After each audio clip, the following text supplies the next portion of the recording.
Well, hello again. We're going to continue with subtracting fractions with the same denominator. Now, this is going to be almost identical to adding fractions with the same denominator. And so first, I'm going to give you this verbal description.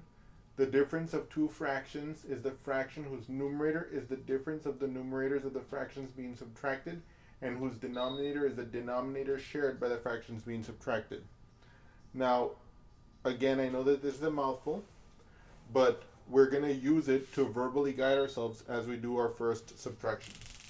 So, for example, here, if I take 3/5 and I subtract 1/5, I first ask, are these two fractions that are being subtracted, do they have the same denominator? Yes, they do. They both have the denominator 5. So the difference of these two fractions is the fraction, okay, what fraction? Whose numerator is the difference of the numerators being subtracted. 3 minus 1 is 2. And whose denominator is the denominator that the fractions being subtracted have in common. Okay?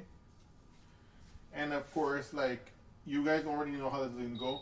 Let's say I have the fraction 12 over 7, and I subtract 4 over 7. Okay? Again, just as before, the difference of these two fractions. First of all, does this rule apply? Yes. Why? Because the denominators are the same. So I can apply this rule.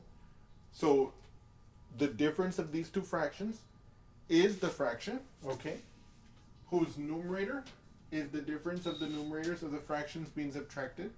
What does that mean? 12 minus 4, that's 8. And then whose denominator is the denominator that the two fractions being subtracted have in common. Like this. And there you go. That is how we subtract fractions with the same denominator. Thank you.